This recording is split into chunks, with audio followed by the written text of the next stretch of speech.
আসসালামু আলাইকুম, কেমন আছেন সবাই? ঝলমলে রোদ্রে ছাদ বাগানে এসে পড়লাম বাগান দেখার জন্য। প্রথমে এসে পড়লাম আমার বেগুন গাছে। দেখুন কি সুন্দর বেগুন ঝুলে আছে। আমি আজকে কিছু বেগুন হারভেস্ট করে নিব। আজকের ছোট্ট একটা ভিডিওতে আমার ছাদ বাগানে গরমে কি কি গাছ লাগিয়েছি সেগুলো দেখাবো। ইনশাআল্লাহ নেক্সটের ভিডিওতে দেখাবো। আসছে রমজানে হয়তো আমরা সেইভাবে গাছের যত্ন করতে পারবো না, ছাদ বাগানে আসার সময় হবে না, কোন রকম ভাবে হয়তো বা পানিটা দিয়ে চলে যাব, কিন্তু বিভিন্ন সার দেওয়া যত্ন করা এগুলো হবে না, গাছের খাবারটা দেওয়া হবে না। তো এই সময় কি কাজ করলে বা কি ধরনের খাবার দিয়ে রাখলে পুরো রমজানে গাছের খাবার নিয়ে আমার আর ভাবতে হবে না, এমন একটা খাবার নিয়ে আমি নেক্সট একটা ভিডিও বানাবো। আশা করছি আপনাদের কাছে ভালো লাগবে আর অবশ্যই আমার ভিডিওটা দেখবেন। ভিডিওটা দেখার জন্য চ্যানেলটা সাবস্ক্রাইব করে রাখেন আর ছোট্ট বেলটা বাজিয়ে দিন। এইখানে একটা দারুণ জিনিস দেখতে পেলাম, দেখেছেন?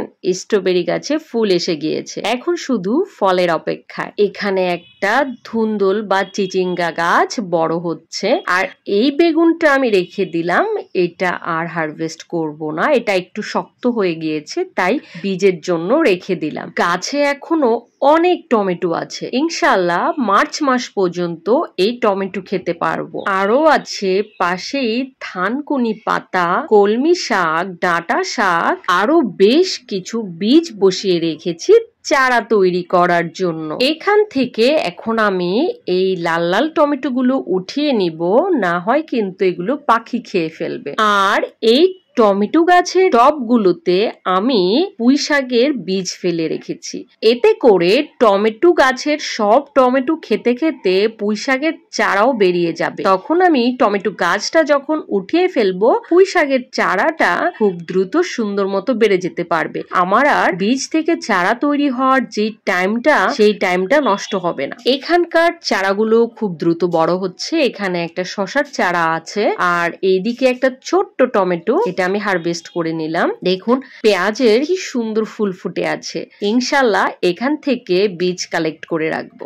আর এই দিকটায় ধুন্দুল বা ঝিঙ্গা গাছ, এটা আমি বুঝতে পারছি না, আপনারা কেউ যদি বুঝে থাকেন তাহলে আমাকে কমেন্ট করে জানাবেন এটা আসলে কি গাছ। এই পাশটায় বেশ কিছু বস্তায় আমি মাটি ভরে বিভিন্ন ধরনের বীজ লাগিয়ে দিয়েছি, যেমন বাঙ্গি, শশা, চিচিঙ্গা, ধুন্দুল, এই টাইপের অনেক ধরনের বীজ আমি লাগিয়ে রেখেছি। আর এই দিকটায় অনেকগুলো লাউ, প্রায় 3-4টা লাউ পলিনেট করে রেখেছি, এগুলো 12 মাসি লাউ। এই পাশটায় বেশ কিছু টমেটো গাছ আছে যেগুলো এখনো আমাকে অনেক অনেক ফলন দিয়ে যাচ্ছে, তাই গাছগুলো উঠিয়ে ফেলতে পারিনি। তবে এই দিকটাতে আমি বরবটির বীজ বসিয়ে দিয়েছি, যখন আমার টমেটো গাছের ফলন শেষ হয়ে যাবে ততদিনে আমার বরবটি গাছও অনেকটা বড় হয়ে যাবে। আজকের ভিডিওটা এখানেই শেষ করছি। সবাই ভালো থাকবেন, সুস্থ থাকবেন, আর অবশ্যই বেশি বেশি গাছ লাগাবেন।